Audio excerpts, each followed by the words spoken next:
that there will be 35 parallel events taking place in this mammoth Congress. For example, nanotechnology, green technology, and to my mind, one of the most important events will be Congress, conferences, events for children, because science for children is going to lead to help children choose their careers. And that is why most of the country's research institutions are participating. Yes, ladies and gentlemen, let's give it thunderous applause for the dignitaries.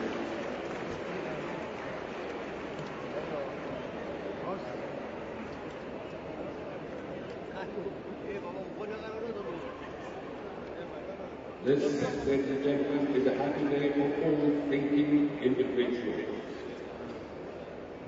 And, ladies and gentlemen, here is the man the whole of India looks up to for progress with peace.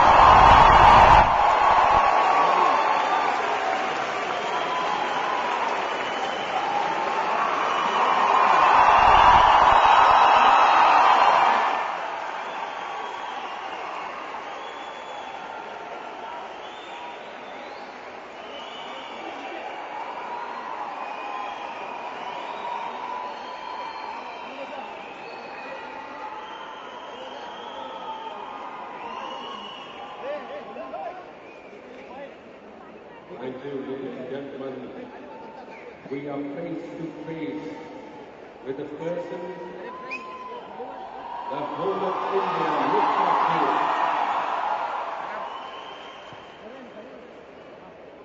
In one sentence, the whole India looks up to him for progress with peace. And we are acutely aware that our leaders are taking our country up the science expressway to progress yet unthought of. So let's get on the highway straight away. Ladies and gentlemen, the present Vice Chancellor of Lucknow University, Dr. Devendra Fadnavis, might have justifiably Professor Nimse might have justifiably had his surname as number. He is an MSc in mathematics, first class followed by MPhil and PhD in mathematics. Apart from a distinguished academic career, Dr. Nimse has served on several professional bodies, climaxing with executive position in the Indian Science Congress Association since 2005. Request the President of ISCA, Professor S.D.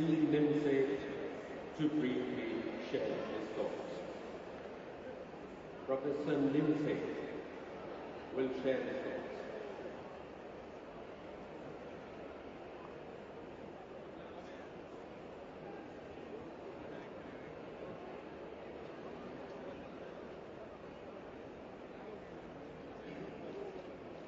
Honorable Prime Minister of India, Sri Narendra Modi ji, Honorable Governor of Maharashtra, Sri Vidyashankar Rao, Sri Devendra Fadnavis, Chief Minister of Maharashtra, Dr. Harshvardhan, Honorable Union Minister for Science, Technology and Earth Sciences, Sri Vahid Chaudhary, Honorable Minister for Science, Technology and Earth Sciences, Dr. Rajan Venukar, Vice Chancellor of Mumbai University, my esteemed colleagues, Nobel laureates, guests from India and abroad, distinguished delegates, representing from the media, students, ladies and gentlemen. It is my privilege to welcome you all to the 102nd session of Indian Science Congress. This is a historical moment for all of us. Mumbai is known as the financial capital of India. In the past, Mumbai was known as the city of science. Many famous scientific institutions located in Mumbai made country by its progress in science and technology. For 102nd session of Indian Science Congress, we are able to seek the active participation of all the scientific institutions in Mumbai. The annual conference of Science Congress is the largest congregation of scientists in the country, perhaps in the world. The journey started in 1914 with very first Congress at Kolkata. It was attended by 105 delegates. I feel enthused by the presence of about 16,000 delegates for this Congress, including Nobel laureates, Peace medalists, and scientists from abroad. The special feature of today's gathering is that out of 16,000, more than 75% are students, and among students, 50% are girls. That is the specialty of this Congress. Science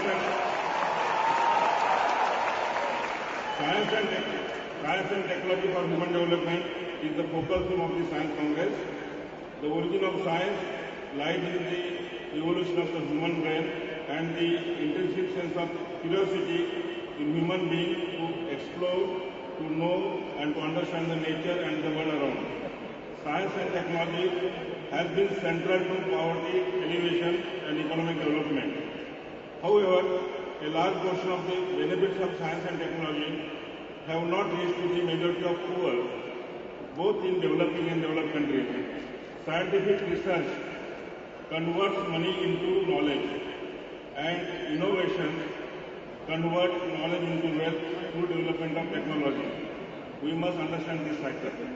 Human Development Index is the summarized measure of average achievement in key dimensions of human development, that is long and healthy life, being knowledgeable, and having a decent standard of living.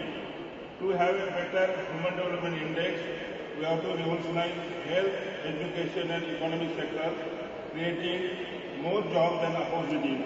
We have to build up on existing infrastructure and use modern technology to achieve our goals.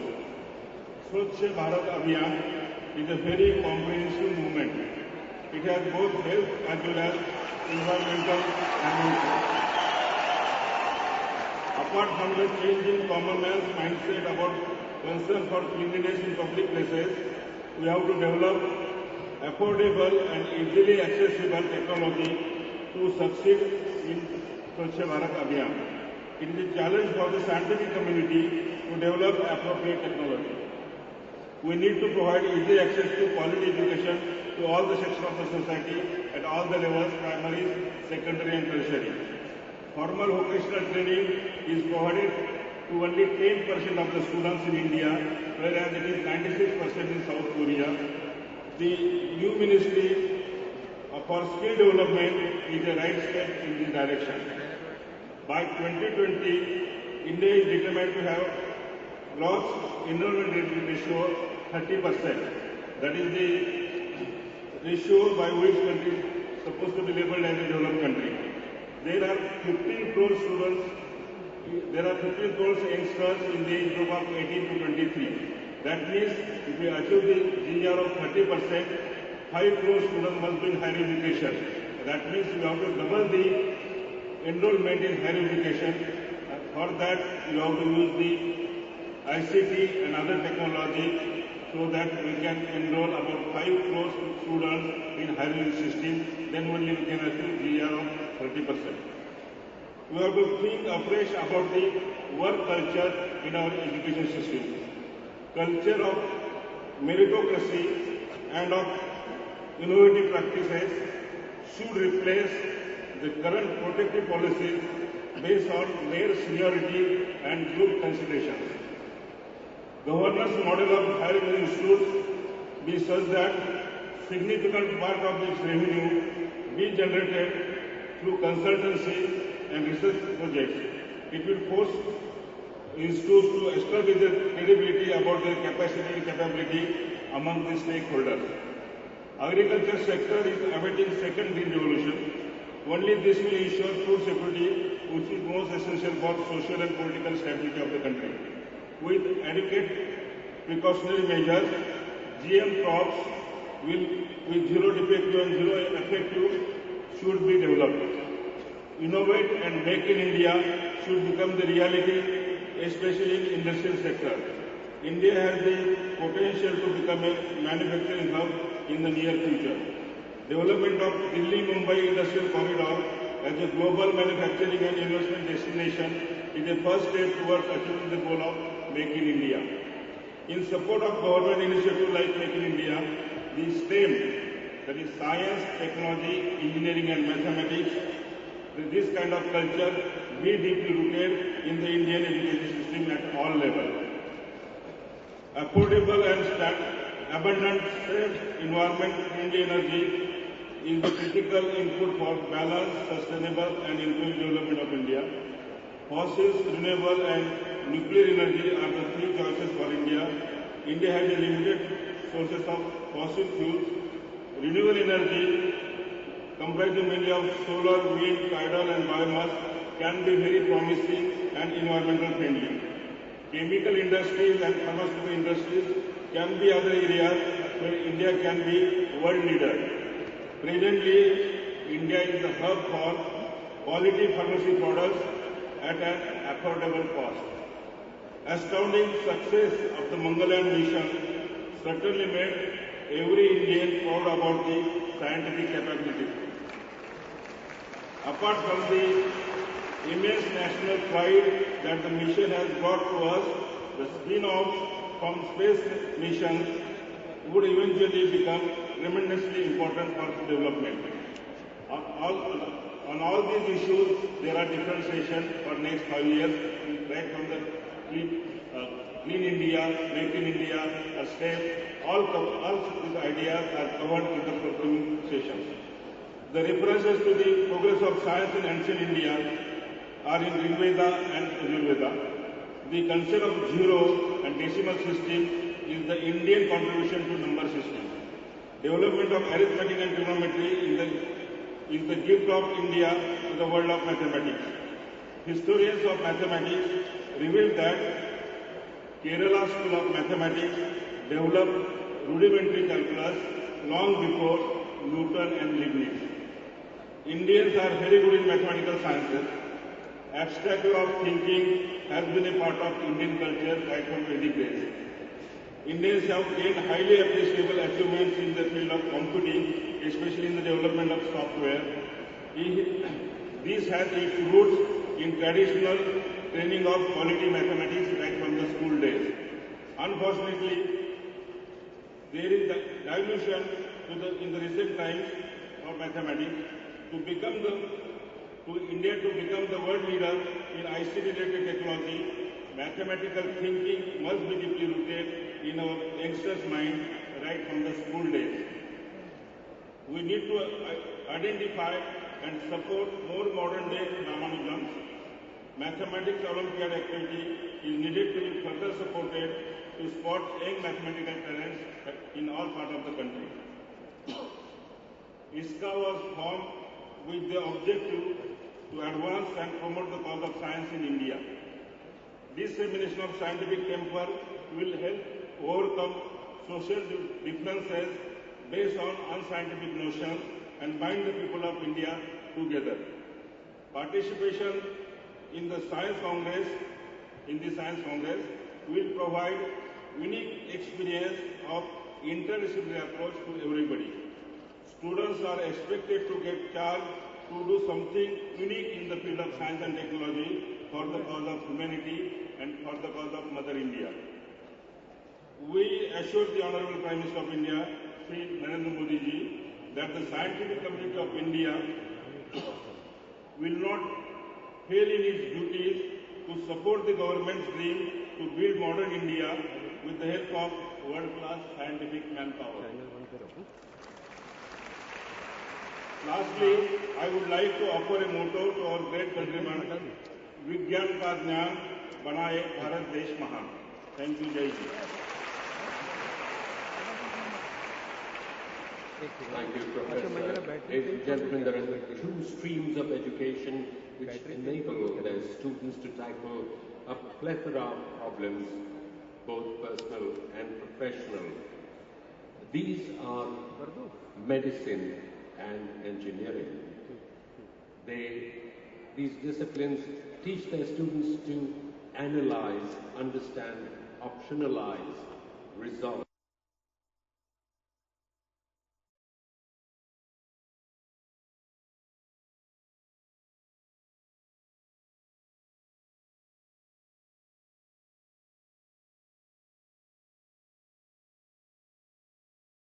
Of 3 in Delhi. Honorable Minister of Science and Technology, Dr. Harshvardhan, will now address.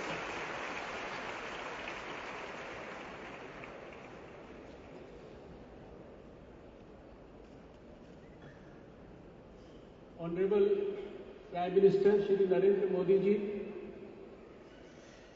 Honorable Governor of Maharashtra Shri Vidyasagar Rao ji, Honorable Chief Minister of Maharashtra Shri Devendra Fadnavis ji, my dear colleague in the Ministry of Science and Technology Mr. Chaudhary, Vice Chancellor of Maharashtra University Dr. Rajan Pelukar, and President of Indian Science Congress Professor S.B. Nimse, the past President, the President-elect of Indian Science Congress, all the Council and Executive members, researchers, students, Nobel laureates, all the distinguished guests and friends from the media. It's a very privileged moment for me to be part of this very august gathering of the most distinguished scientists and scholars of this country. And of course, scientists who have come from abroad. This is a historic occasion. We are celebrating the 102nd Indian Science Congress. And you have rightly kept the theme of this Congress as Science and Technology for Development. It is in the fitness of things to say that it coincides with the presence of our Prime Minister, Mr. Narendra Modi, who has a vision of giving the name of human progress the Indian way, and who is synonym with development, whose focus is only on development, and who is highly committed to science and technology. Dear friends, I was just going through the history of the Indian Science Congress.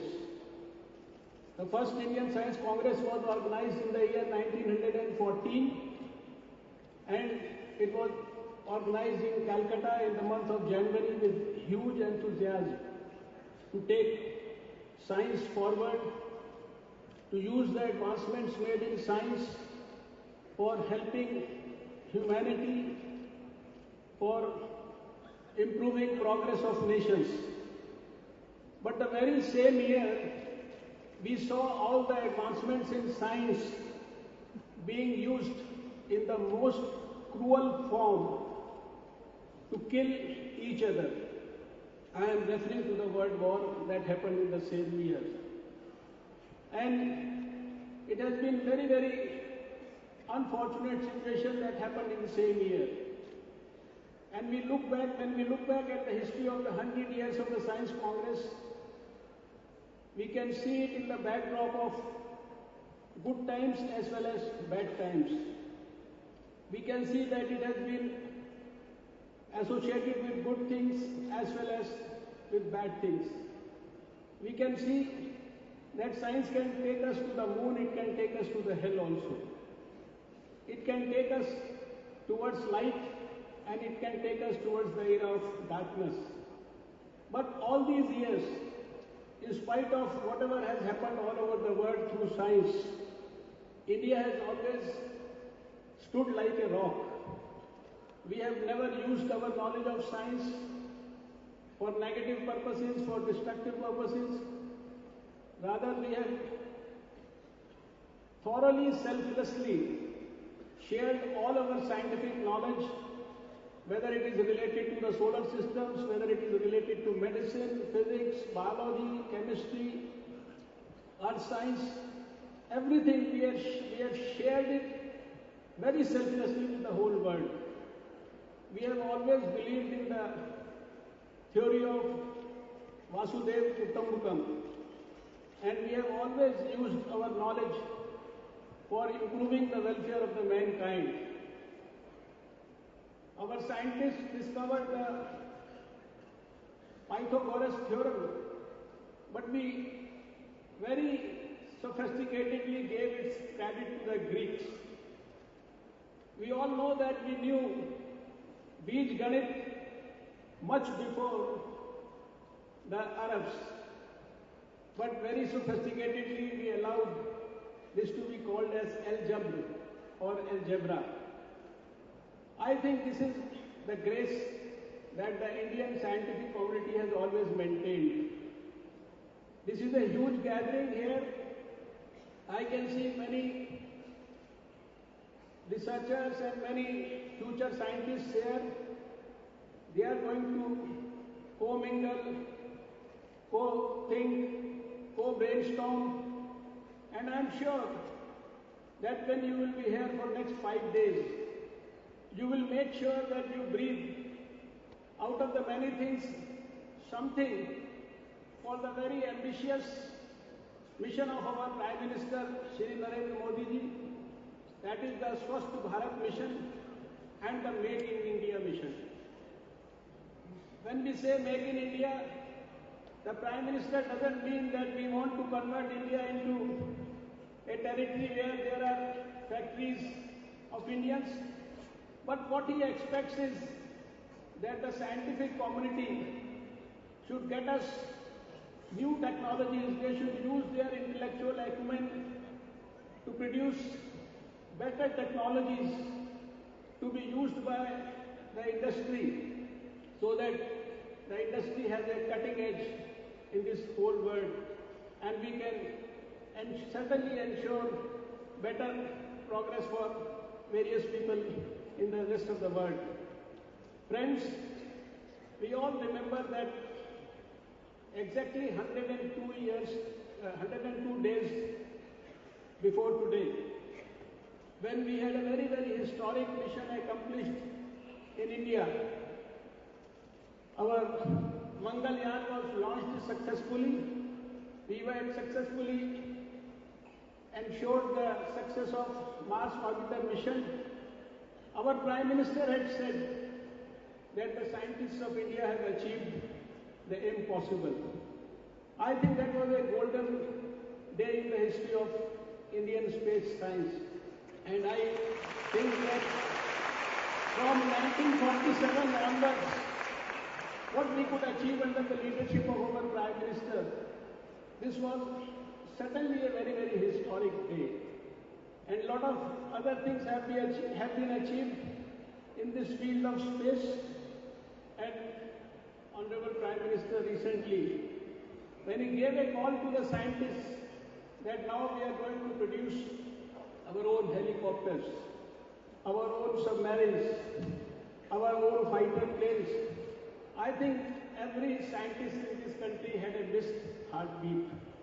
But friends, we had so many young future scientists in all our villages who were so enthusiastic about it, who were so positive about it, who were so encouraged from his call that they literally clenched their fists, they pumped their blood into their fists and said, yes, we can do it. This is the change that Shri Narendra Modi has brought about in the scientific community of this country, and I am sure that unfortunately earlier we were using many of our scientists to the foreign countries, to the various labs all over the world, to the industrial world.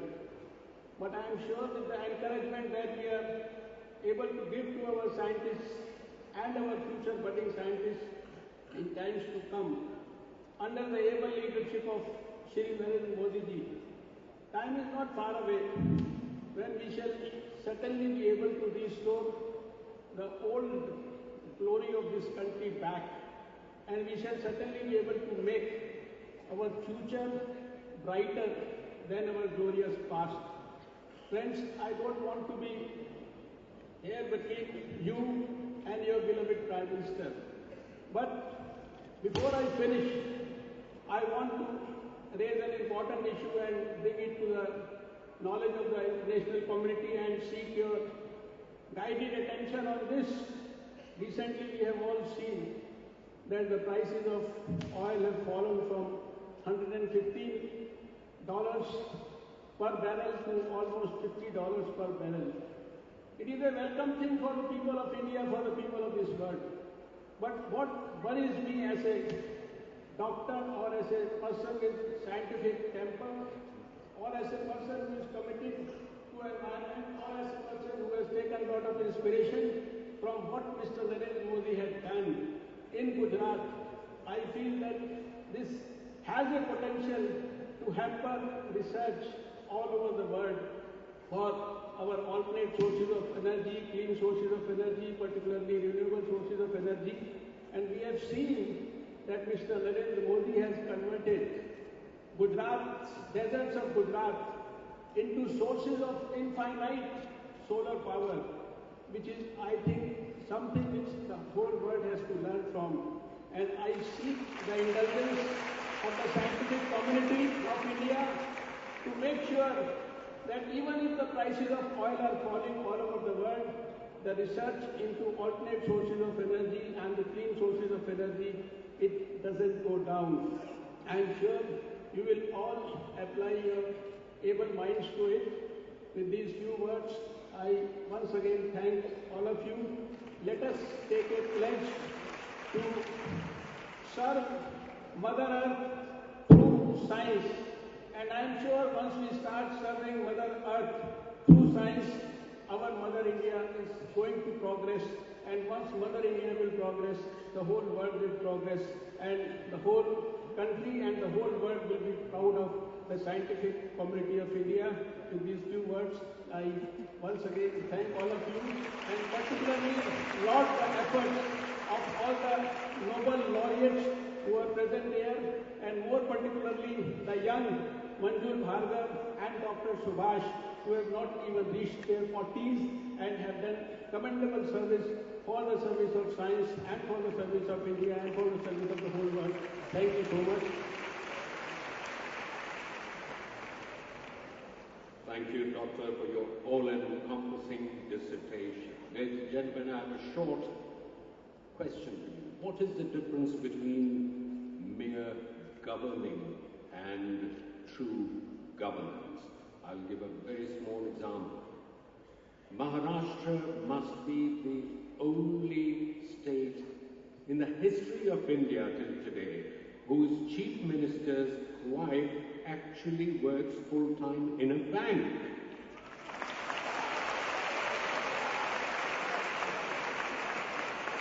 We understand that she calls her superior sir and makes written applications for leaves. देवी और सज्जनों, इसे अच्छे दिन ही नहीं, सच्चे दिन कहते हैं. Ladies and gentlemen, known for his forthrightness, Mr. Devendra Fadnavis is a fast and impartial decision maker and a taskmaster at implementation. We salute such a CA, ladies and gentlemen, unassuming, almost self-effacing, unknown nonsense Chief Minister of Maharashtra, Mr. Devendra Fadnavis.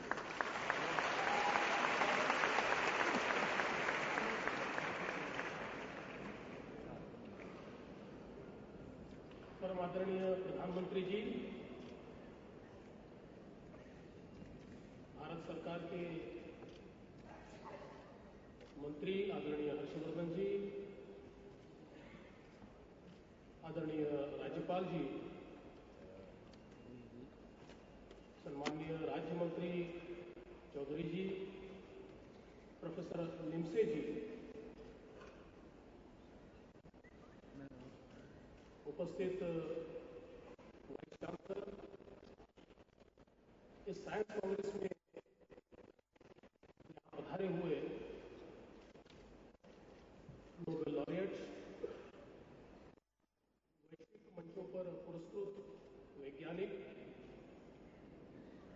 उपस्थित सभी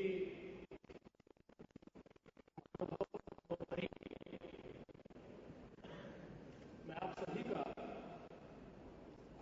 महाराष्ट्र की इस मुंबई नगरी में बहुत बहुत स्वागत करता हूं और इंडियन साइंस कांग्रेस का प्रोफेसर निवसे जी का बहुत बहुत आभार व्यक्त करना चाहता हूं कि 54 वर्षों के बाद फिर एक बार इस महाराष्ट्र को, इस मुंबई विद्यापीठ को ये मौका मिला है कि इस प्रकार के साइंस कांग्रेस का आयोजन वो कर सके। मैं ऐसा मानता हूं कि ये आयोजन अपने आप में इस देश में साइंस एंड टेक्नोलॉजी इसकी ओर देखने का एक नया नजरिया निश्चित रूप से हमारे सामने लाएगा। प्राचीन काल से हमारी सभ्यता और हमारी समाज व्यवस्था ये हमेशा विज्ञाननिष्ठ रही है और हमारी वैज्ञानिकता ने ही हमारी संस्कृति को जीवित रखा है। और अगर हमारे इतिहास को हम देखें तो जिस जिस समय हमने वैज्ञानिकता छोड़ी है, प्रथाओं को, परंपराओं को केवल कर्मकांडों में परिवर्तित किया है, उस समय हमारे समाज का विकास या तो रुका है या समाप्त हुआ है। और इसलिए देश के, समाज के विकास के लिए, आगे बढ़ने के लिए वैज्ञानिक दृष्टिकोण, विज्ञान निष्ठता ये अपने आप में बहुत महत्वपूर्ण इस प्रकार की बात है।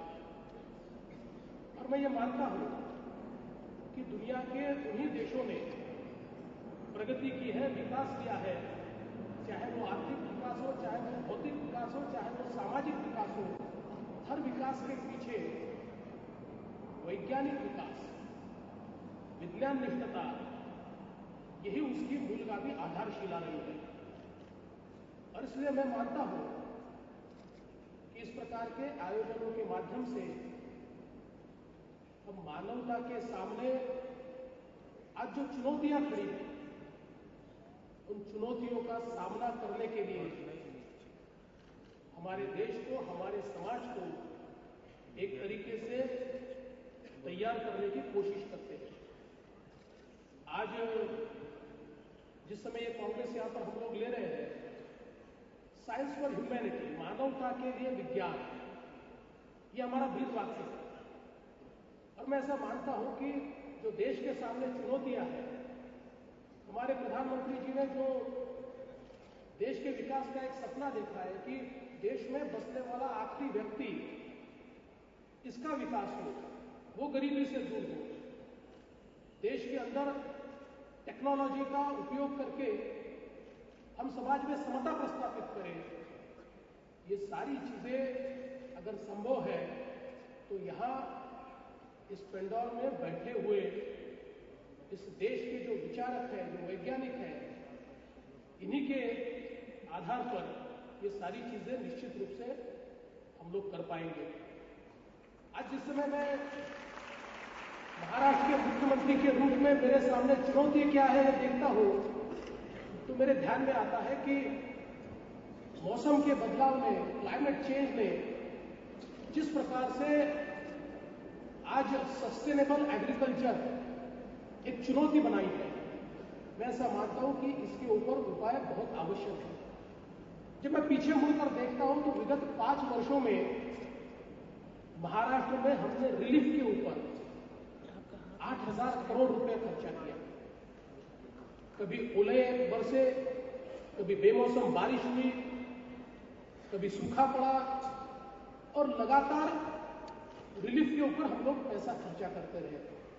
आज आवश्यकता यह है कि इस मौसम के बदलाव को समझकर हमारी पारंपरिक खेती को किस प्रकार से हम लोग मोड़े, किस प्रकार से उसका उपयोग करें, डिजास्टर रोकने के लिए तो हम लोग वैश्विक रूप पर प्रयास करते हैं, लेकिन हमारे लोकल लेवल पर हम लोग कम से कम इस डिजास्टर के कारण जो नुकसान होता है उस नुकसान को कैसे रोके और किस प्रकार से एग्रीकल्चर को सस्टेनेबल बनाए, इस दृष्टि से विचार होना आवश्यक है। उस दृष्टि से सॉल्यूशंस हमारे सामने आना मैं बहुत आवश्यक समझता हूँ। और ऐसी कई चुनौतियां आज हमारे सामने हैं। आज भी जब हम लोग दूर दराज के इलाकों में जाते हैं तो प्रथाओं के कारण, परंपराओं के कारण हमको कुपोषित बालक दिखते हैं और एक प्रकार से उस कुपोषण के कारण उन बालकों का जो विकास है वो विकास जिस प्रकार से कुंठित होता है उससे समाज का पूरा एक अंग हमको आज विकास से दूर नजर आता है। तो इस प्रकार से जो जेनेटिकली एक प्रकार से ये सारी चीजें उनके अंदर तैयार हुए हैं, इसको किस प्रकार से हम दूर कर पाए, इसका विचार होने की आवश्यकता है। साइंस बहुत आगे बढ़ रहा है और भारत जैसे देश ने तो अब आसमान छू लिया है। और जब भारत ने आसमान छुआ है, मार्स मिशन और इस प्रकार के अलग अलग मिशन के माध्यम से हमने हमारी ताकत भी दुनिया को दिखाई है, लेकिन इस ताकत के साथ साथ इस मिशन का जो दूसरा अंग है, समाज में बसने वाला आखिरी व्यक्ति, उस तक हम शाश्वत विकास पहुंचाए, इसके लिए विज्ञान की बहुत ज्यादा आवश्यकता है। और मैं ये मानता हूं कि उस प्रकार का जो विज्ञान है निश्चित रूप से हम लोगों तक पहुंचाने का प्रयास करेंगे। आज एक बड़ी परंपरा हमारे साथ है, कणाद हो, चार्वाक हो, आर्यभट्ट हो, जिन्होंने साइंस का फाउंडेशन इस देश में प्रस्थापित किया। आज उसी धरोहर को इस पंडाल में बैठे हुए कई वैज्ञानिक आगे ले जाने की कोशिश कर रहे हैं। और इसलिए मैं ये मानता हूं कि इस कांग्रेस के माध्यम से एक बड़ा वैचारिक इस प्रकार का कार्य यहाँ पर होगा और जिसके माध्यम से देश की और मानवता के सामने जो चुनौतियां हैं, उन चुनौतियों का मुकाबला करने के लिए हम बहुत अच्छे सॉल्यूशंस यहाँ पर तैयार करेंगे। देश के विकास में हम लोग एक बहुत अच्छी सहभागिता देंगे, इस विश्वास को मैं व्यक्त करता हूँ। पुनः एक बार आप सभी का यहाँ बहुत बहुत स्वागत करता हूँ। हमारे आदरणीय प्रधानमंत्री और पधारे, उनका भी बहुत बहुत आभार व्यक्त करता हूँ और अपने शब्दों को विराम देता हूँ।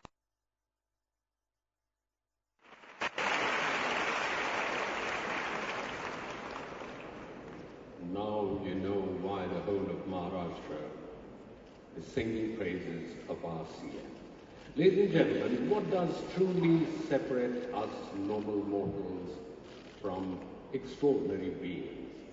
It is perhaps the world's highest award, the Nobel Prize, and equivalent awards.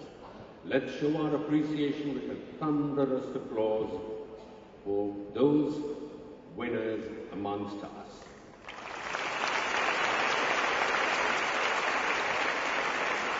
And this applause requests our Honourable Prime Minister to present gold medals to Nobel laureates and equivalent winners on behalf of the University of Mumbai. Of course, before he does that, may I request one after the other.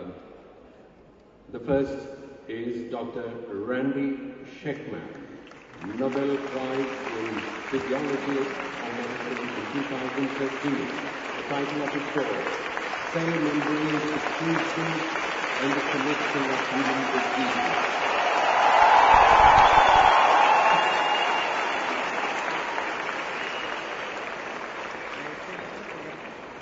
That's Dr. Randy Sheckman.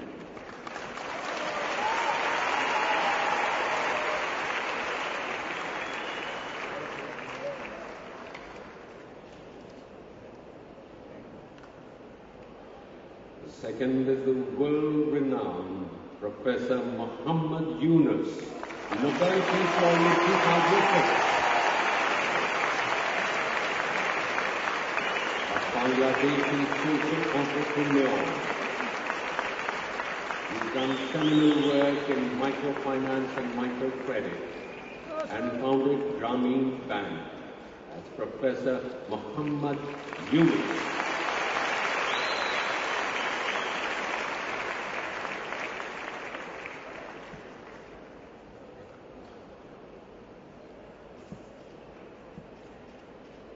Then is Professor Ada E. Yonet, Nobel Prize in Chemistry 2009.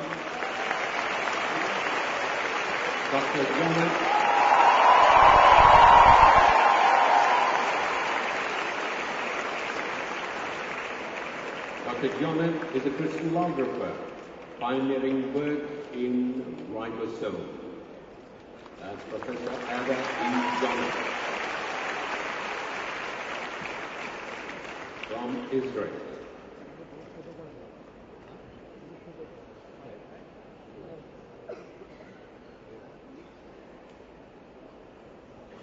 Next is Professor Robin Warren, Nobel Prize in Physiology and Medicine 2005.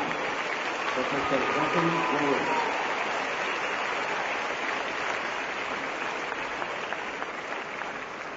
Dr. Pathologist is credited with rediscovery of bacterium Helicobacter pylori. Professor Robin Warren. Next is Professor Paul Nurse. Professor Paul Nurse, Nobel Prize in Physiology or Medicine, 2001.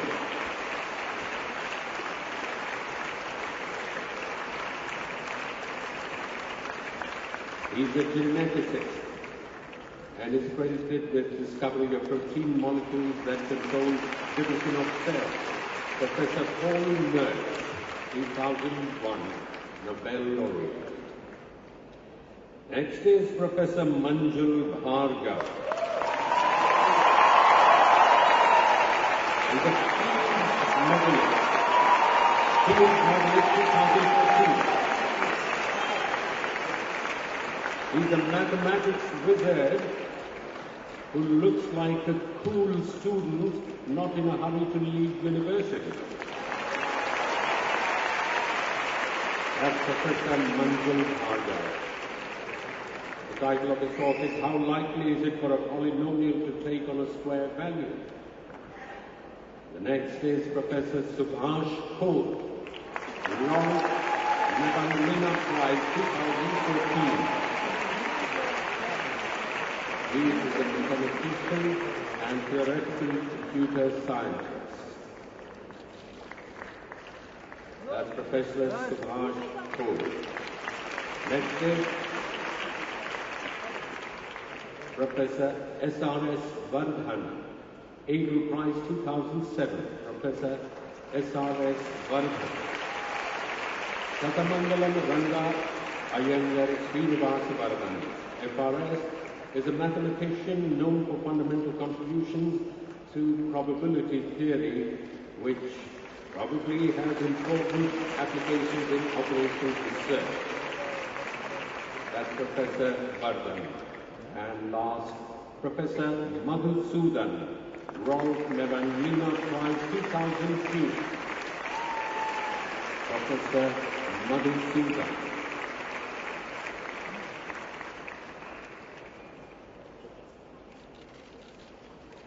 He's a professor of computer science at MIT.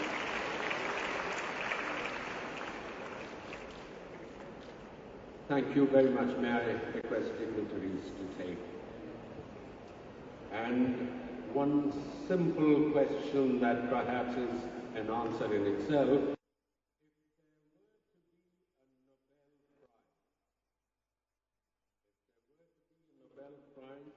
For serving your country with all your being, which includes 17.5 hours work a day, and taking decision with one question. My answer is yes. Where is your question? If there were such a Nobel Prize, it would go to only one person. Honorable Prime Minister.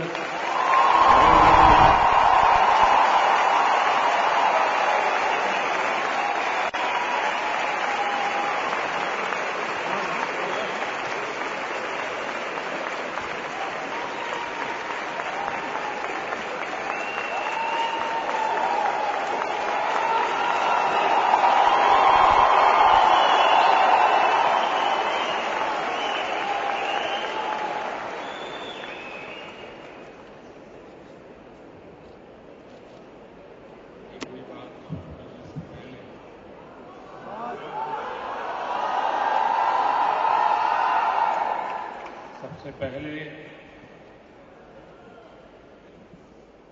Shri वसंत गोवारिकर, जो हमारे देश के गणमान्य वैज्ञानिक थे और आज ही हमारे बीच नहीं रहे, मैं इसी धरती की संतान और भारत को विज्ञान जगत में आगे बढ़ाने में जिन्होंने बहुत अहम भूमिका निभाई थी, ऐसे श्रीमान वसंत गोवारिकर जी को हृदय से अंतःकरणपूर्वक श्रद्धांजलि देता।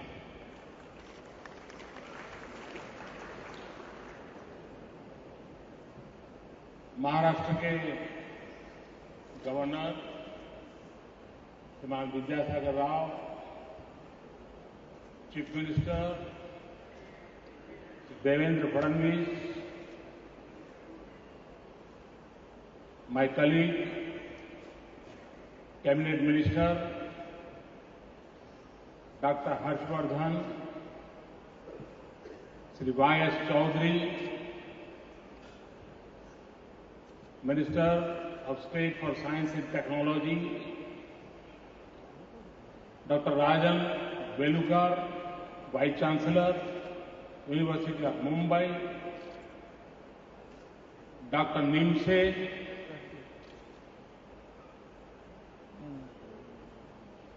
ladies and gentlemen, it is a great honor to participate in the Indian Science Congress. I thank University of Mumbai for hosting this Congress.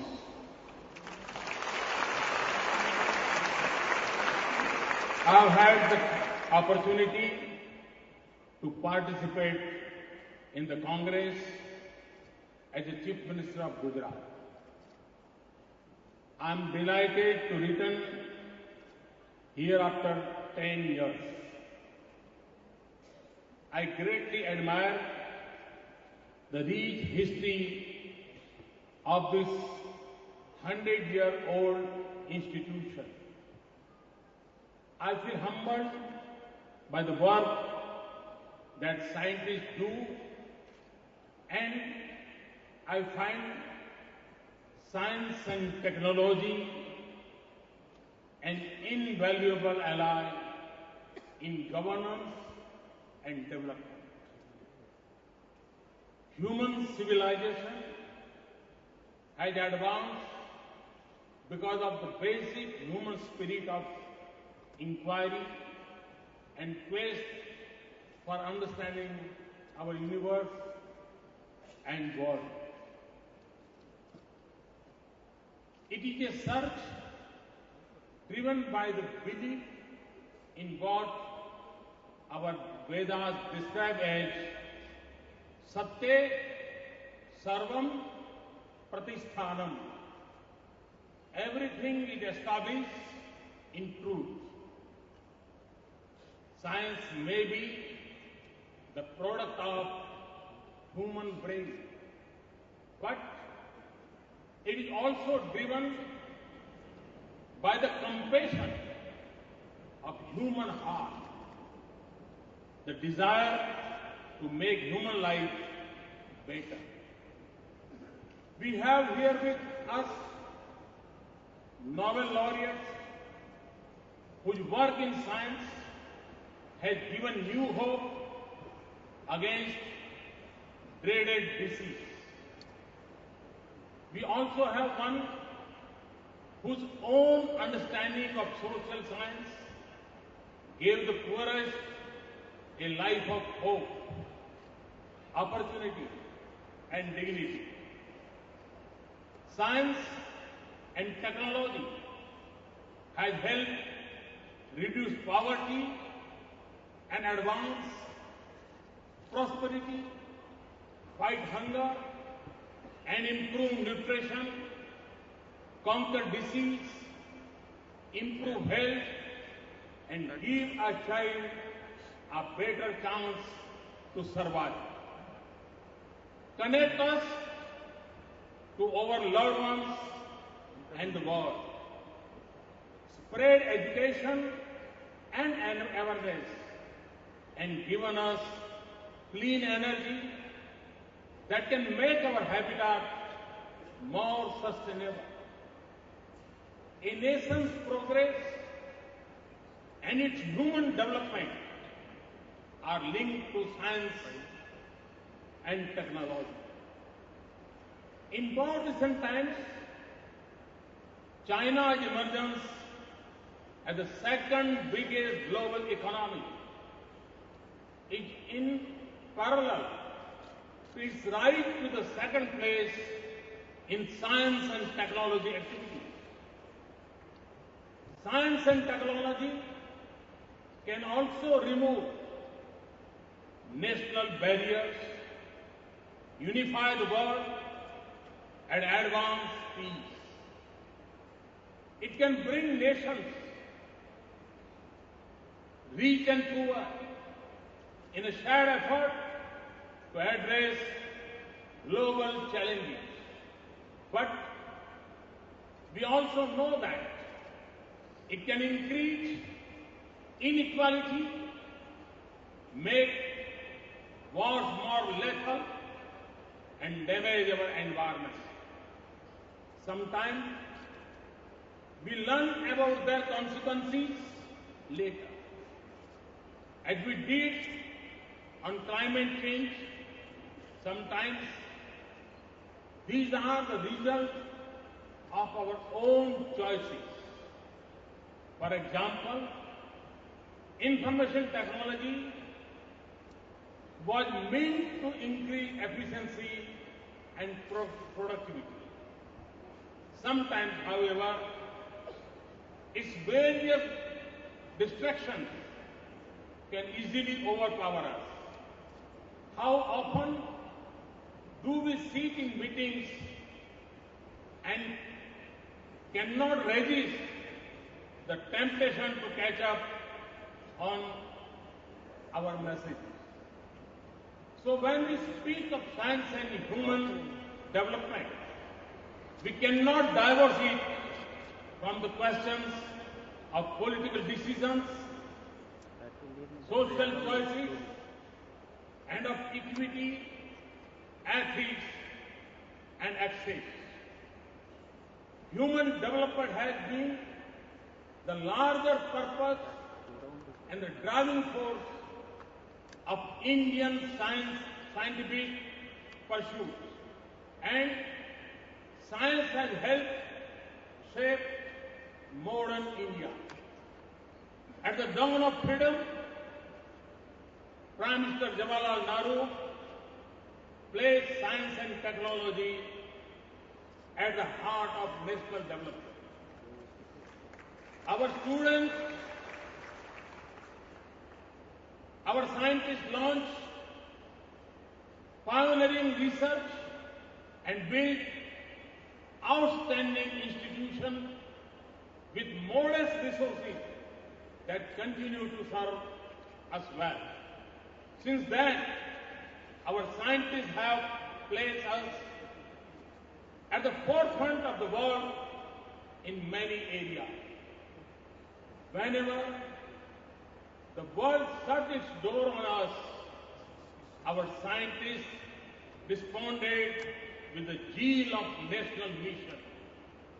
When the world sought our collaboration, they reach out with openness that is inherent in our society. They have elevated some of our most acute and pressing challenges of human development.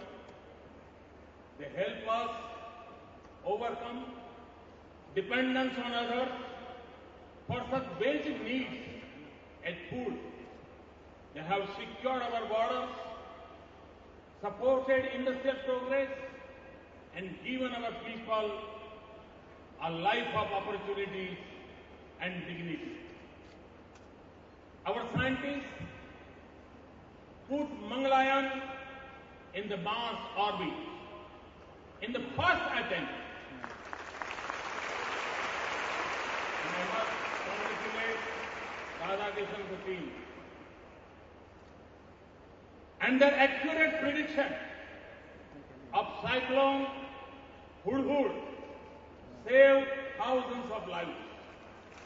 Our nuclear scientists work for our energy security, and they have also placed India at the Asian forefront in cancer research and treatment. Our achievements give us pride, but they do not blind us to the enormous challenges that we face in India. We are at another moment of expectation and excitement as we were at the birth of independent India.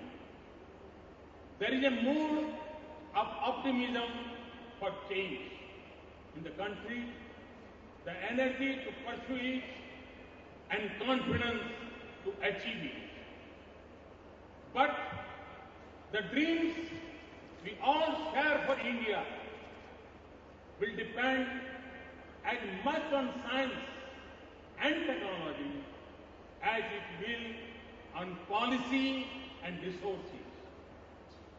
To make our agriculture more resilient and yield more, to develop appropriate and affordable technologies for rural areas, to do more from our drop of water and explore the potential of marine resources, to preserve our biodiversity and keep our environment clean, to improve healthcare and develop medicines and medical devices that is within the reach of the poorest, to make clean energy affordable and its use more efficient, to use technology to realize our dream of housing and sustain sanitation for all, to find our own solutions, to make our cities cleaner and more habitable,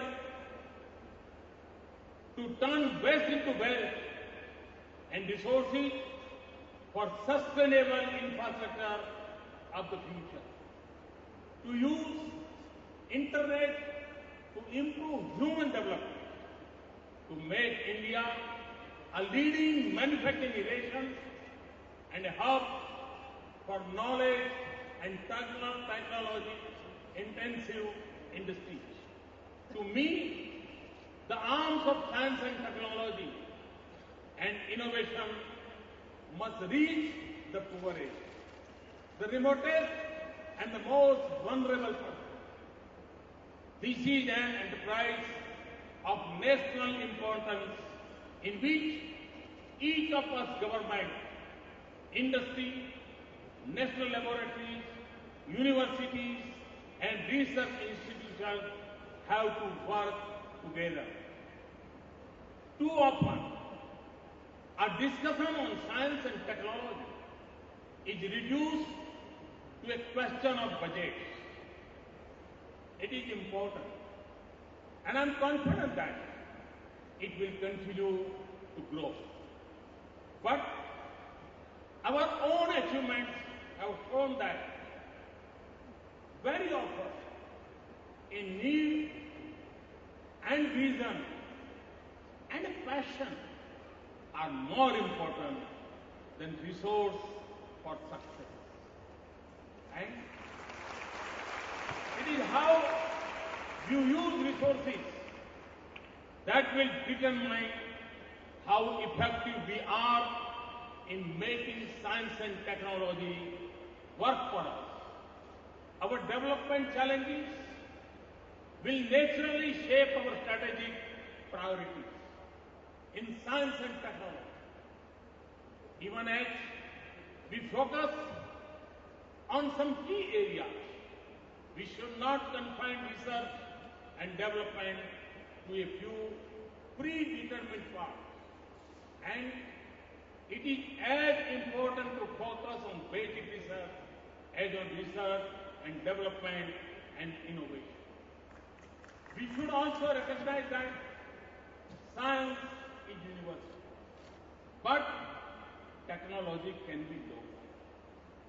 If we incorporate traditional and local knowledge, systems and technologies, we may develop more appropriate, effective, affordable, and sustainable solutions that contribute immense to human development and progress.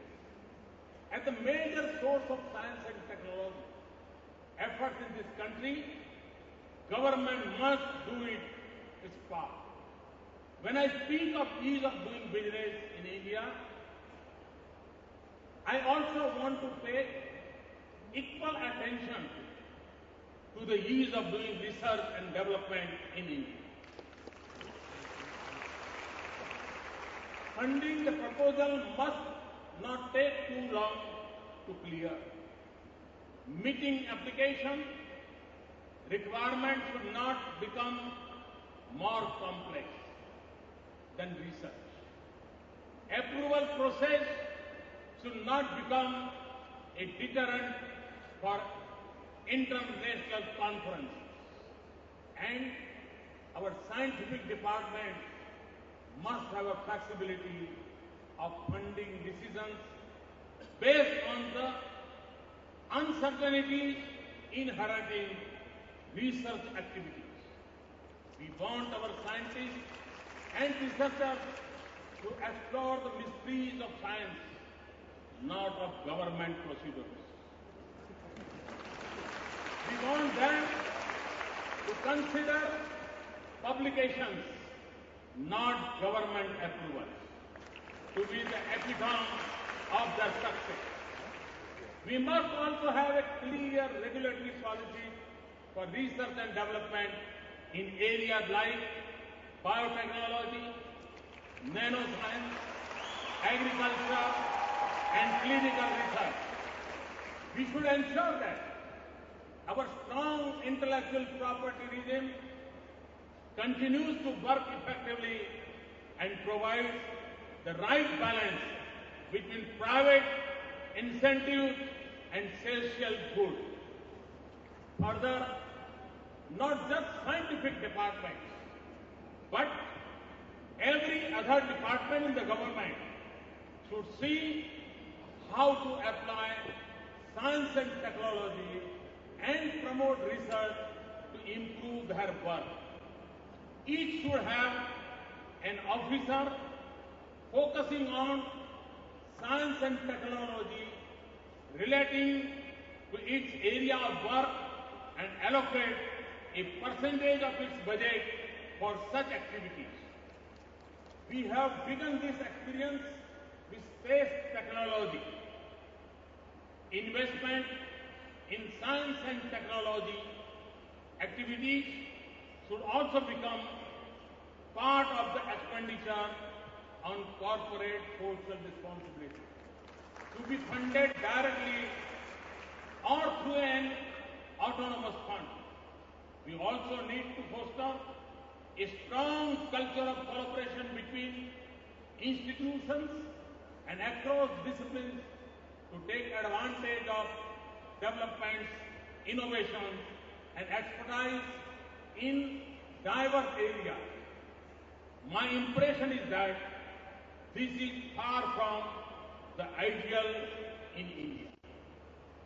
I will ask our ministries to make collaborations a critical requirement for their institution and for supporting funding requests for research. We have to place the university system at the cutting edge of the research and development activities in the country. Our investments in science and technology are far too concentrated in the agencies of the central government and must become more broad-based. Our universities must be freed from the clutches of excessive regulation and cumbersome procedures. They must have a higher degree of academic freedom and autonomy, and there should be as much emphasis on research as on teaching. In turn, the university must also subscribe to highest academic and research standards and accountability. This includes to peer review. We have to rapidly expand our higher education sector, yet our existing institutions face shortage of faculty. We have a large pool of outstanding scientists and engineers working in central institutions and agencies. I want them to spend some time each year teaching and guiding PhD students at a university. Our industry must also step up investment in science and technology in its own interest. India's own pharmaceutical industry has carved out a place for itself in the world because it invests significantly in research. Indeed, our long-term global competitiveness will depend not on replicating what others have done, but through a process of sustained development and innovation. There is a growing trend of international collaboration in research and development, not just among business enterprises, but equally among researchers and scholars at universities and laboratories. We should take full advantage of this.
global leadership in a knowledge and technology intensive world.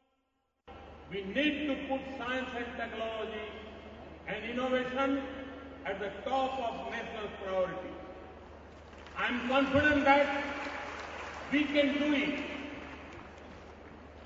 We in India are the inheritors of a thriving tradition of Indian science and technology since ancient times.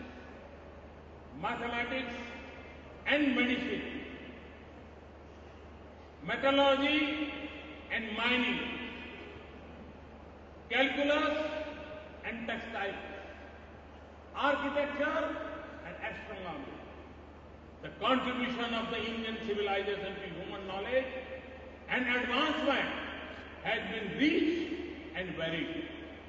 We can draw inspiration and confidence from our numerous success over the past 6 decades in difficult circumstances. The strength of our many institutions and India's rich talent in science reflected the 5 distinguished Indian scientists whom we have just honored. Above all, we must restore the pride and prestige of science and scientists in our nation. Revive the romance of science in society. Rekindle the love for it in our children and encourage our scientists to dream, imagine and explore. You will have no better supporter than me. In turn, I seek your help in transforming India. Thank you very much. Wish you all the best. Thanks a lot. Ladies and gentlemen, how do you... I now declare 102nd session of Indian Science Congress 2015 open. Thank you. Ladies and gentlemen, how do you briefly define our present Prime Minister, that visionary who speaks well but acts even better and faster? Ladies and gentlemen, gaining knowledge,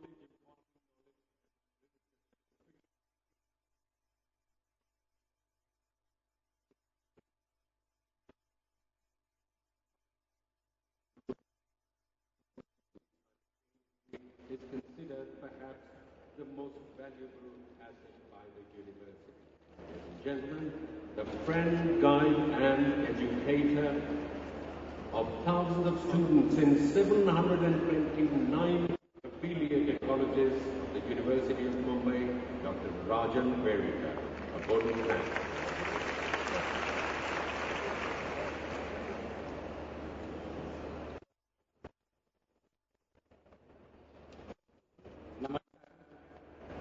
Suswagatam.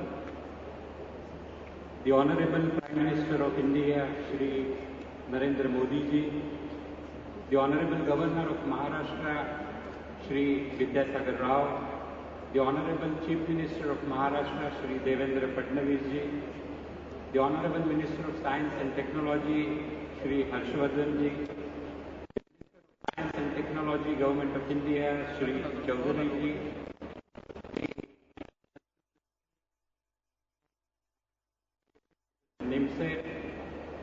our higher and technical education ministers, the Nobel laureates and the prize winners, and all those who are present here. On behalf of University of Mumbai, let me welcome all of you. At the same time, let me thank from the bottom of my heart from all of us that the Honorable Prime Minister has given us his valuable time, and not only the valuable time, but the policy guidelines which he has set, which we always want in the university system. Thank you very much, sir, for giving a priority to science and technology and higher education. मैं प्रधानमंत्री जी को और एक बात के लिए धन्यवाद देता हूं कि उन्होंने कुछ दिन पहले हमारे देश के सारे शिक्षकों को प्रशिक्षित किया जाए और इसीलिए शिक्षक बनाने के लिए 5 साल का उपक्रम आपने शुरू करना है। उसके लिए मैं आपको तहे दिल से धन्यवाद देता हूं, तहे दिल से शुक्रिया देता हूं। I must thank the Honorable Governor, the Honorable Chief Minister, the Honorable Ministers for guiding us from time to time to organize this Indian Science Congress Association after a long gap of 54 years in a very old university, that is University of Mumbai. Thank you very much, sir. I cannot forget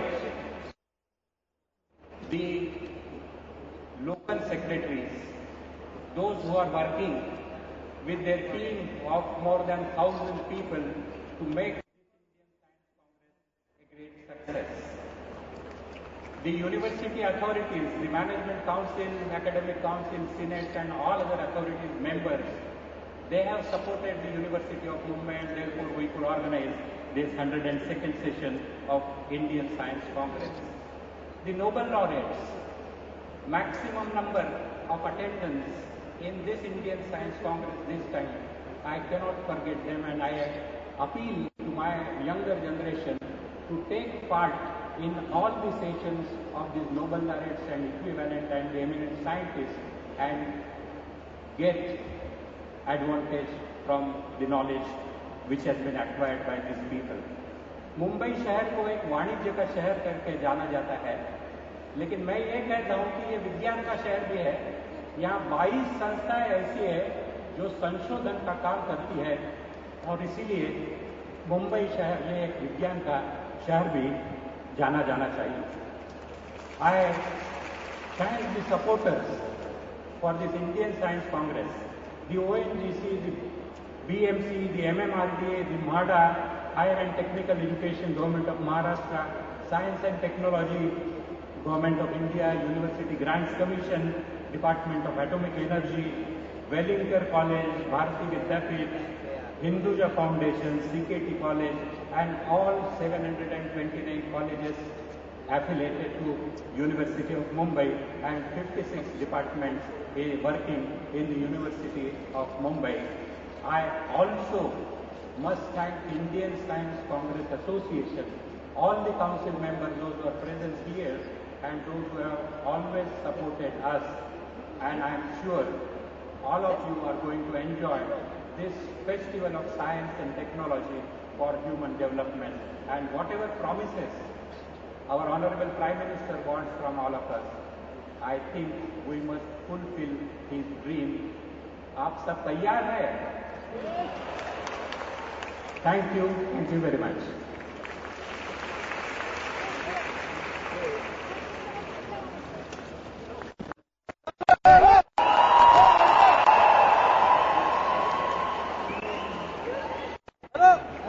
Ladies and gentlemen, 102nd Indian Science Congress has been inaugurated. But that doesn't mean that the program, the event on the stage has ended. You must remember that from the day that the Prime Minister has taken oath, he's been giving us surprises. So there will be surprise to you too in less than 10 seconds. And hello, surprise, your time starts now.